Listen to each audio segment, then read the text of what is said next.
இன்னைக்கு கலைஞருடைய நினைவிடத்துல வந்துட்டு எப்படா நீ வந்து ஸ்ரீவில்லிபுத்தூர் கோபுரத்தை இந்து கோயில் கோபுரத்தை பூவால் அலங்கரிக்கப்படலாம்னு கேக்குறேன். சங்கி பசங்க கேக்குறேன், டேய் பரதேசி நாயகனா, 10 வருஷம் ஏடிஎம்கே ஆட்சியில இருந்தான். இந்து சமய அறநிலைத்துறை சார்பா அவன் பண்ண சாதனை என்னடா? அப்படியே அவனுக்கு அப்படியே கத்துறானுங்க. அந்த பக்கம் அண்ணாமலை, அந்த கரண்ட் அடிப்பட்ட காக்கா, பூஸ் போட பல்பு, அந்த திருட்டு பையன், அவன் கண்டிச்சு அறிக்கை விடுறான். இந்த புதுசா வந்திருக்கிற நயினார் நாகேந்திரனா நாய் நாகேந்திரனா, அந்த நயினார் நாகேந்திரன் உடனே இந்து மதத்துக்கு எதிராக பேசுறாங்க திமுக காரன்றாங்க. பூவால் ஸ்ரீவில்லிபுத்தூருடைய கோயில் கோபுரத்தை அலங்கரிக்கப்பட்டா உங்களுக்கு எங்கடா வலிக்குது? ஜாடு மாடு பாடுகா பிஜேபி ஆர்எஸ்எஸ் பசங்களா?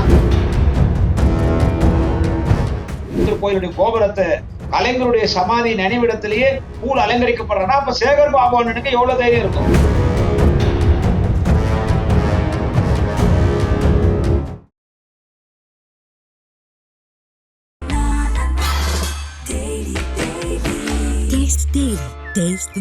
நாமக்கல்ல திருச்செங்கோடு மெயின் ரோட் எர்ணாபுரத்துல இருக்கிற ஸ்பைரோ பிரைம் பப்ளிக் ஸ்கூல்ல +2 போர்டு எக்ஸாம்ஸோட சேர்த்து நீட் அண்ட் ஜேஇ கோச்சிங்கும் கொடுத்துட்டு இருக்காங்க. கருப்பை புற்றுநோய் குறித்த சந்தேகங்களுக்கான தங்கம் ஹோப்பை இலவசமாய் அணுகுங்கள். இன்னைக்கு வந்து நேற்றைக்கு வந்து சட்டமன்றத்துல இந்து சமய அறநிலையத்துடைய மானிய கோரிக்கை, அதுல இந்து சமய அறநிலையத்துடைய அமைச்சர் மாண்புமிகு அண்ணன் பி.கே. சேகர் பாபு அவர்கள் பேசினார். நல்லா பேசினாரு. மானிய கோரிக்கையில அனைத்து கோயில்களின் வரலாற்றுகளை எல்லாம் சொல்லி அவர் அருமையா பேசினார். பேசும்போது 10 ஆண்டுகளாக கோயில் எந்த விதமான சிறப்பு அபிஷேகங்கள், பூஜைகள், திருமணங்கள், எந்த ஒரு நன்மையும் 10 ஆண்டுகளாக இந்து சமய அறநிலைத்துறையில நடக்கலன்னார். அதுதான் உண்மை. கொள்ளடிச்சானுங்க திருட்டு பசங்க. உடனே அந்த மதுரைக்காரர் உதயகுமார், எதிர்கட்சி துணைத் தலைவர், அவர் எந்திரிச்சான்னு அவர் இஷ்டத்துக்கு அவர் பேசினார். எங்க அம்மா நல்லா நம்ம நாங்க 1008 கல்யாணமோ என்னவோ பண்ணாங்கன்னாங்க அவங்க ஆட்சியில. எங்க அம்மா முதலமைச்சர் இருக்கும் பொழுது 1008 கல்யாணம் பண்ணாங்க. எங்க அம்மா அந்த மாதிரி யாரும் கல்யாணம் பண்ண? ஆமாமா, உங்க அம்மா அந்த 1008 கல்யாணம் பண்ணது என்ன கல்யாணம் தெரியும்? அப்பெல்லாம் நாங்க ஐயா வெற்றிகுண்டா பட்டிமன்றத்துல பரபரப்பா பேசிட்டு இருந்தோம். அதாவது வந்து ஆள் புடிச்சாங்க, கல்யாணத்துக்கு ஆள் புடிச்சாங்க. ஆள் புடிச்சுன்னு வந்தா அவனுக்கு ஒரு 10,000 ரூபாய் ஒரு ஜோடிக்கு ஆள் புடிச்சுன்னு வந்தான். இவன் எப்படி ஆள் புடிச்சானா, ஏற்கனவே அது கல்யாணம் ஆனது, அந்த பொண்ணு ஏற்கனவே கல்யாணம் ஆனது, இவனுக்கு பல கல்யாணம் ஆனது. எல்லா கூட்டிட்டு வந்து ஜெயலலிதா நிக்க வச்சுட்டாங்க. எல்லாம் ஆள் செட் பண்ணி நிக்க வச்சுட்டாங்க. கெட்டி மேளம்னு நாதஸ்வரம் வாசிச்சாங்க. உடனே ஜெயலலிதா இப்படி அந்த அம்மா கை காட்டினாங்க. கெட்டி மேளம்னாங்க. இந்த 1000 பேர் நின்னுதாங்க பாரு ஜோடிங்க. இவன் கழுத்துல தாலி அந்த அவசரத்துல இவன் வந்து தாலி கட்ட வேண்டியது, இவனுக்கு பார்த்த பொண்ணு பக்கத்துல நிக்குது. இவன் இந்த பொண்ணுக்கு தாலி கட்டாம இந்த பக்கம் நிக்கிற பொண்ணு தாலி கட்டான். அந்த மாதிரி அவன் தாலியெல்லாம் மாத்தி கட்டான். அது ஒரு போலி கல்யாணம் தானே. அது ஒரு சிலது ஒரிஜினல். தாலி மாத்தி கட்டான். அப்புறம் தாலி பிரிச்சு எதுக்கு கட்டணமோ அது கட்டினான். ஒரு சிலது இல்ல நான் இது கட்டின இது கூட வாழ்ந்துடுறான்ட்டான். அப்புறம் கல்யாணம் ஆன உடனே புது அந்த கல்யாண பொண்ணுக்குது இல்ல, புது பொண்ணு கல்யாண பொண்ணு தாலி கட்டின உடனே பொண்ணுங்க ஒரு 200 300 பொண்ணுங்க காணும். எங்க பார்த்தா கல்யாணம் ஆன புது பொண்ணுங்கள்லாம் போய் குழந்தைங்களுக்கு பால் குத்துனுச்சு. இது ஜெயலலிதா நடத்துற கல்யாணம். சோ எனவே இந்து சமய அறநிலையத்துல ஊழல் பண்ணி திருட்டு சாப்பிட்டாங்க, எதுவுமே நடக்கல. இதே அண்ணன் பி.கே. சேகர்பாபு சொன்ன பொழுது உதயகுமார் சண்டை வரும்போது 2 பேரும் வாக்குவாதம், அந்த சேகர்பாபு கடுமையா பேசினார். உடனே வெளிநடப்பு பண்ணி வெளியே வந்து உதயகுமார் வந்து இந்து சமய அறநிலையத்துறை அமைச்சர் வந்து ஒரு ரவுடி, ஒரு கிரிமினல், ஒரு பொறுக்கி, அவர் பிறப்பு சரியில்லை அப்படின்னு எல்லாம் வெளியே இருந்தாலும் பேட்டி கொடுத்தான். யாரு ரவுடி, யாரு பொறுக்கி, யாரு கேப் மாறி, யாரு முள்ள மாறி, யாரு பிறப்பு சரியில்லைன்னா நீங்க இப்ப கூட்டணி சேர்ந்துக்கிறீங்க பாரு பிஜேபி சங்கி பசங்க, அவனுங்கதான் ரவுடி பசங்க, அவனுங்கதான் பெண்களை கற்பழிக்கிறவனுங்க, அவனுக்குதான் போதைப் பொருட்களை கடத்துறவனுங்க, அவனுக்குதான் கொலைகாரனுங்க, அவனுக்குதான் பொறுக்கி பசங்க, அவனுக்குதான் 420 420 840 பசங்க. அவனு கூட நீங்க சேர்ந்துருக்கீங்கன்னா அப்போ நீங்க ஏடிஎம்கே போய் சேர்ந்தீங்க பாருங்க. எடப்பாடி பழனிசாமி தலைமையில உதயகுமார் மாதிரி கோஷ்டிங்க. நீங்க தான் ரவுடிங்க, நீங்க தான் பொறுக்கிங்க. என்ன சொல்றது, உங்க பிறப்புல தான் சந்தேகம், நீங்க தான் கேப் மாதிரி புள்ள மாறிங்க. உங்களுக்கு தான் பேச வரணும் என்ற புத்திசாலமா நீங்க நினைக்காதீங்க. நாங்கெல்லாம் பேசினா நீங்க எல்லாம் தாங்க மாட்டீங்க. என்ன சொல்ற. அப்புறம் இன்னொரு பிரச்சனை கிளப்புறாங்க. என்னன்னு கேட்டா, இந்து சமய அறநிலையத்துறையினுடைய மானிய கோரிக்கை முன்னிட்டு அந்தந்த அமைச்சர்கள் அவர்களுடைய மானிய கோரிக்கை போது தலைவருடைய நினைவிடத்துக்கு போய் கடற்கரையில தலைவர் கலைஞர் வந்து வணங்கிட்டு வருவாங்க. எங்களுக்கு எல்லாமே தலைவர் கலைஞர் தான். அப்போ அண்ணன் சேகர் பாபு, மாண்புமிகு இந்து சமய அறநிலையத்துறை அமைச்சர் அண்ணன் பி.கே. சேகர் பாபு, அவர் பயங்கரமான ஆன்மீகவாதி. இந்த பிஜேபி ஆர்எஸ்எஸ் மாதிரி ஃப்ராடு ஆன்மீகவாதிங்க கிடையாது. புரியுதா? ஏடிஎம்கே கார மாதிரி ஃப்ராடு ஆன்மீகவாதி. அதை உதயகுமாரே நீட்டுக்கு பொட்டு வச்சிருப்பான். ஃப்ராடு போய் அவன் தான் பூரிக்கி, அவன் தான் கேடி, அவன் தான் கேப் மாதிரி முள்ள மாதிரி, அவன் பிறப்ப தான் சந்தேகம். ஏன்னா அவன் எங்க அமைச்சர் அண்ணன் சேகர் பாபு சொல்லும் போது நான் உதயகுமார சொல்றதுல எந்த தப்பு இல்லை. சோ அப்ப என்ன ஆகுதுன்னு கேட்டீங்கன்னா, தலைவர் நினைவிடத்துல தினமும் அவருக்கு பூ அலங்காரம் பண்ணுவாங்க.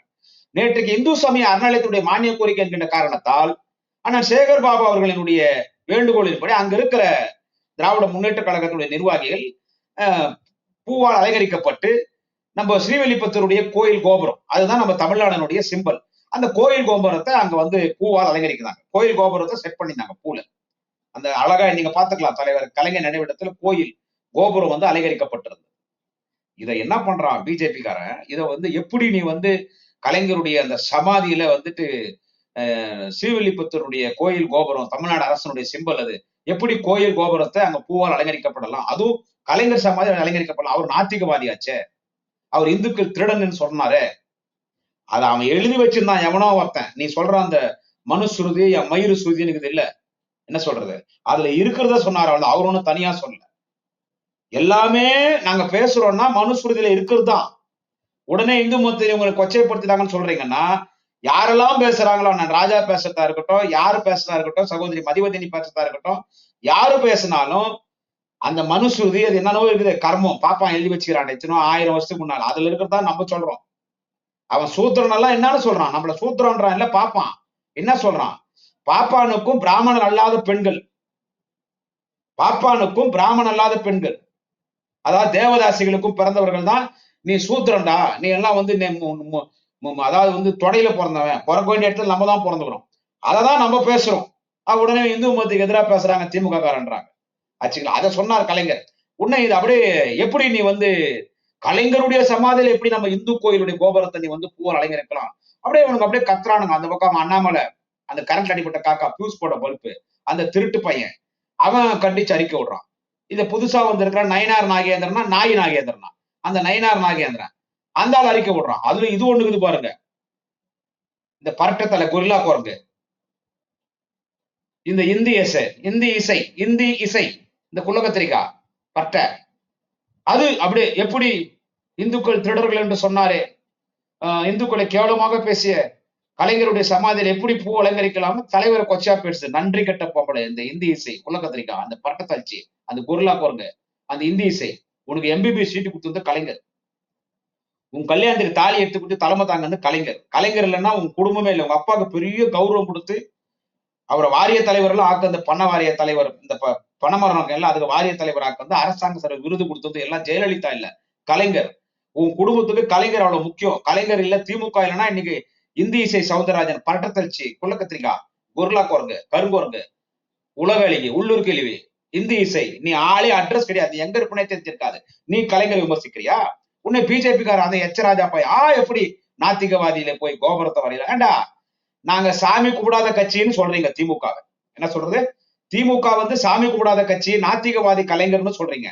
திமுகவின் முன்னணி தலைவர்கள் எல்லாம் இந்து மதத்தை விமர்சிக்கிறாங்க. DMK is an anti Hindu, Dravidian model government is an anti Hindu, honourable Tamil Nadu chief minister M K Stalin is an anti Hindu, deputy CM Udhayanidhi Stalin is an anti இந்துன்னு இந்த எச்சராஜா பிஜேபி காரங்க எல்லாம் பேசுறீங்க. நாங்க இன்னைக்கு கோபுரத்தை வந்து கலைஞருடைய நினைவிடத்திலேயே ஒரு நம்ம இந்து கோயில் ஸ்ரீவில்லிபுத்தூர் கோயிலுடைய கோபுரத்தை கலைஞருடைய சமாதி நினைவிடத்திலேயே பூல் அலங்கரிக்கப்படுறா, அப்ப சேகர் பாபு அண்ணனுக்கு எவ்வளவு தைரியம் இருக்கும்? ஆமா, கடவுள் மறுப்பாளர் தான். அன்னைக்கு நீங்க பாப்பானுங்க பண்ண பிராடு வேலை, நாங்களே கோயிலுக்குள்ள போகடாத நீங்க, அதனாலதான் அவங்க எல்லாம் எதிர்த்தாங்க. ஈவேரா அது ஜீனு டிஎன்ஏ அப்படிதான் இருக்கும்னு சொல்றானே ராஜா, அந்த ஈவேரா இருக்காருல, நீ சொல்ற ஈவேரா பெரியார், அவரே ஈரோட்ல ஒரு கோயிலுக்கு அரங்காலக்குழு தலைவரா இருந்தார். அதுக்கு முன்னால உன்னுடைய பாப்பா உன்னுடைய பாப்பா உன் RSS காரெல்லாம் தலைவராக வந்து திருட்டு சாப்பிட்டான் கோயில் சொத்த. சாமி இல்லைன்னு சொல்ற பெரியார் அரங்காளர் குழு தலைவரா வந்த மாதிரிதான் கோயிலுக்கான கரெக்டா காமிச்சார். இன்னைக்கு கலைஞருடைய நினைவிடத்துல வந்துட்டு எப்படா நீ வந்து ஸ்ரீவில்லிபுத்தூர் கோபுரத்தை இந்து கோயில் கோபுரத்தை பூவால் அலங்கரிக்கப்படலாம்னு கேக்குறேன். சங்கி பசங்க கேக்குறேன், டே பரதேசி நாயகரா, 10 வருஷம் ஏடிஎம்கே ஆட்சியில இருந்தா இந்து சமய அறநிலைத்துறை சார்பா அவன் பண்ண சாதனை என்னடா? உழுந்து சாமி கும்பிட்டாங்க மறைந்த அம்மையார் செல்வி ஜெயலலிதா. அவங்க எந்த கோயில் என்ன நல்லதா பண்ணிருக்காங்க? யாகம் மட்டும் வளர்ப்பாங்க, என்னடா நல்லது பண்ணிருக்காங்க? கடவுள் மறுப்பாளர், பெரியாரின் பெருந்தொண்டர், அண்ணாவின் தம்பி, கடவுள் மறுப்பாளர், நாத்திகவாதிதான் எங்கள் தலைவர் டாக்டர் கலைஞர். ஆனால் முத்தமிழர்கள் டாக்டர் கலைஞர் அவர்கள் தமிழ்நாட்டின் முதலமைச்சர் இருக்கும் பொழுதுதான் அனைத்து கோயில்களுக்கும் குடமுழுக்கு நடந்தது. தஞ்சாவூர் தேரை சீரமைப்பு பண்ணாங்க, திருவாரூர் தேரை சீரமைப்பு பண்ணாங்க, கோயில்களுக்கெல்லாம் இலவச மின்சாரத்தை அறிவிச்சார். எல்லா கோயிலும் திருப்பணி நடந்துச்சு. கலைஞருடைய ஆட்சி காலகட்டத்திலே இந்து சமய அறநிலைத்துறை சிறப்பாக செயல்பட்டது. எல்லா கோயிலும் மங்களகரமா இருந்துச்சு பாக்குறதுக்கு. ஆனா 10 வருஷம் ஜெயலலிதா, எடப்பாடி பழனிசாமி, ஓ பன்னீர்செல்வம், கடைசியா 4 எடப்பாடி பழனிசாமி கோயில் சொத்தை கொள்ளையடிச்சு திருடி சாப்பிட்டது யாரு? ஏடிஎம்கே காரன், அவன் கூட சேர்ந்த பிஜேபி RSS காரன். கோயில் நகையெல்லாம் திருடி சாப்பிட்டீங்க, கோயில் வாடகை கொடுக்கல, கோயில் புத்தக பணம் கொடுக்கல, கோயில் சொத்தெல்லாம் கொள்ளையடிச்சிட்டீங்க. ஆனால் திராவிட மாடல் அரசு மலர்ந்த பிறகு ஒரு ஆன்மீகவாதி அண்ணன் சேகர்பாபு அவர்களை தலைவர் தளபதி அவர்கள் இந்து சமய அறநிலையத்துறை அமைச்சராக நியமித்த பிறகுதான் கோயில் சொத்துக்கள் எல்லாம் மீட்கப்பட்டது, கோயில் வாடகை எல்லாம் வசூலாச்சு, புத்தக பணம் எல்லாம் வந்துச்சு. எத்தனையோ நூற்றுக்கணக்கான கிலோ தங்க நகைகள்லாம் மீட்டு கோயிலுக்கு கொடுத்து இன்னைக்கு எல்லா கோயிலும் குடமுடக்கு பண்ணி இன்னைக்கு பல கோயில்களுக்கு மலை மேல இருக்கிற கோயில்களுக்கு ரோப் கார்ட் போட்டு எல்லா கோயிலையும் அன்னதானம். இன்றைக்கு இந்து சமய அறநிலையத்துறை சார்பில் கல்லூரிகள் நேற்றைக்கு மானிய கோரிக்கை அறிவித்திருக்கிறார் மாண்புமிகு இந்து சமய அறநிலையத்துறை அமைச்சர் அண்ணன் சேகர்பாபு அவர்கள். அதாவது என்னன்னு கேட்டீங்கன்னா, பல பள்ளிக்கூடங்களுக்கு, பழனி சுற்றி இருக்கிற பள்ளிக்கூடங்களுக்கு, அங்க இருக்கக்கூடிய பல்வேறு மாணவர் விடுதிகளுக்கெல்லாம் இந்து சமய அறநிலையத்துறை சார்பிலே மூன்று வேளையும் இலவச தரமான உணவு வழங்கப்படும் என்று அறிவித்திருக்கிறார். இதை தாண்டி எந்த பிராமணர்களுக்கு திமுக எதிரி என்று சொல்கிறையோ அந்த அர்ச்சகர்களுக்கெல்லாம் இலவசமாக வாகனம் வழங்குவதற்கு அவர்களுக்கு உதவித்தொகை, நிவாரண உதவித்தொகை வழங்கப்படும் என்று சொல்லி பல்வேறு திட்டங்களை இந்து சமய அறநிலையத்துறை அறிவிச்சிருக்கிறது திமுக அரசாங்கம். கலைஞர் முதலமைச்சர் இருக்கும் பொழுதுதான் எல்லா கோயிலுக்கும் நல்லது நடந்துச்சு. அப்படிப்பட்ட கலைஞருடைய நினைவிடத்துல பூவால் ஸ்ரீவல்லிபுத்தூருடைய கோயில் கோபுரத்தை அலங்கரிக்கப்பட்டா உங்களுக்கு எங்கடா வலிக்குது? ஜாடு மாடு பாடுகா பிஜேபி RSS பசங்களா? ஏண்டா நாங்க சாமி கும்பிடலான்றீங்க.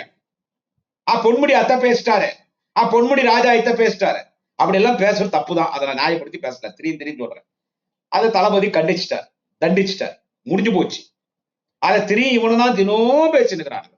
அது அன்னைக்கு அவர் பேசினாரு, அது தண்டிச்சாச்சு, அவரு வருத்தம் தெரிவித்தார். இப்படி பொன்முடி பேசினாரு, அவர் ஒரு முறை தான் சொன்னாரு, இப்படின்னு ஒரு முறை தான் சொன்னாரு.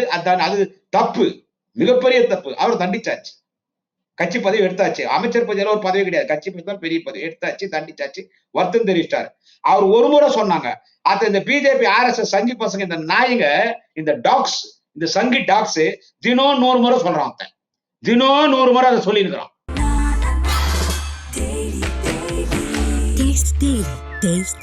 நாமக்கல்ல திருச்செங்கோடு மெயின் ரோட் எர்ணாபுரத்துல இருக்கிற ஸ்பைரோ பிரைம் பப்ளிக் ஸ்கூல்ல +2 போர்டு எக்ஸாம்ஸோட சேர்த்து நீட் அண்ட் JEE கோச்சிங்கும் கொடுத்துட்டு இருக்காங்க. கருப்பை புற்றுநோய் குறித்த சந்தேகங்களுக்கான தங்கம் ஹோப்பை இலவசமாய் அணுகுங்கள்.